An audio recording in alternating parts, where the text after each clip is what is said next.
దక్షిణాయోధ్యగా భాసిల్లుతున్న భద్రాద్రి దివ్యక్షేత్రం భద్రాచలంలో శ్రీరామాత్మక వర్ణయాగాన్ని శాస్త్రోక్తంగా వైదిక పెద్దలు నిర్వహించారు. తెలంగాణ రాష్ట్ర దేవాదాయ ధర్మాదాయ శాఖ ఆదేశాలతో కరువు కాటకారు లేకుండా చక్కటి వర్షాలతో పాడి పంటలతో దేశం రాష్ట్రం సుభిక్షంగా ఉండాలని శ్రీరామాత్మక వర్ణయాగాన్ని నిర్వహించారు. మరో ప్రక్క తెలుగు రాష్ట్రాల్లోని పుణ్యక్షేత్రాలు ఆలయాలలో ఆషాఢ శుద్ధ తొలి ఏకాదశి పర్వదినాన్ని పురస్కరించుకుని భక్తులతో కిటకిటలాడుతున్నాయి.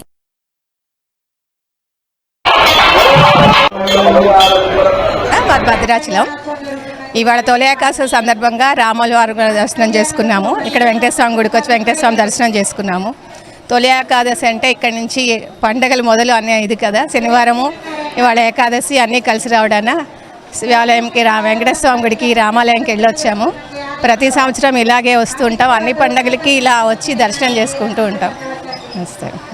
భద్రాచలం ఇవాళ తొలి ఏకాదశి సందర్భంగా రామాలయంలోకి వెళ్ళి దర్శనం చేసుకొని అలాగే ఇక్కడ విష్ణుమూర్తి దర్శనం కూడా చేసుకోవాలి కాబట్టి ఈరోజు చాలా మంచిది కాబట్టి ఇక్కడికి వచ్చి దర్శనం చేసుకోండి. అలాగే సేవలో కూడా మేము పాల్గొన్నామండి. సేవ చేస్తున్నాం గుళ్ళో. జై శ్రీమన్నారాయణ. భద్రాచలం నమస్కారం అండి. వెంకటేశ్వర తొలి ఏకాదశి సందర్భంగా రాములవారి గుడికి వెళ్ళి దర్శనం చేసుకుని వచ్చాము. మళ్ళీ ఇక్కడ వెంకన్న బాబు గుడి కూడా దర్శనం చేసుకుంటున్నాము. చాలా సంతోషంగా ఉందండి మాకు. నాగమణి అండి. ఈ తొలి ఏకాదశి పర్వదినం ఎంతో ఘనంగా జరుపుకుంటున్నాము. అలాగే రామాలయ దర్శనం కూడా జరిగింది. చాలా భక్తులందరూ కూడా ఎంతో ఆసక్తికరంగా స్వామివారి దర్శనానికి వేంచేసి దీపాలంకరణలు సేవలు పాల్గొని చాలా సంతోషంగా జరుపుకుంటున్నారండి.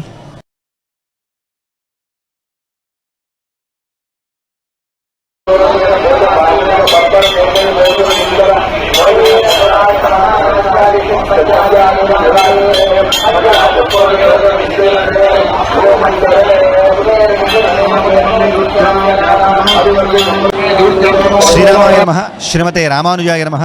శ్రీ సీతారామచంద్ర స్వామి వారి దేవస్థానం భద్రాచల క్షేత్రంలో తొలి ఏకాదశి పర్వదినాన్ని పురస్కరించుకుని అలాగే దేవాదాయ శాఖామాత్యులు శ్రీమతి కొండా సురేఖ గారి యొక్క సూచన మేరకు శ్రీరామాత్మక వరుణయాగాన్ని దేవస్థానంలో నిర్వహించడం జరుగుతున్నది.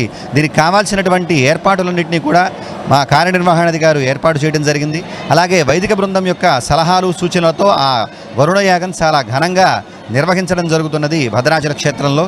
ప్రధానంగా ఈ వరుణయాగాన్ని సకాలంలో వర్షాలు పడాలని, మనకి అనావృష్టి ఏదైతే ఉందో అది తొలగిపోవాలని, అలాగే రైతులందరూ కూడా హర్షంతో నిండాలని, గొప్పనైనటువంటి పాడి పంటలు వారికి కలగాలి అని చెప్పేటటువంటి సదుద్దేశంతో ఈ యాగాన్ని నిర్వహించడం జరుగుతుంది.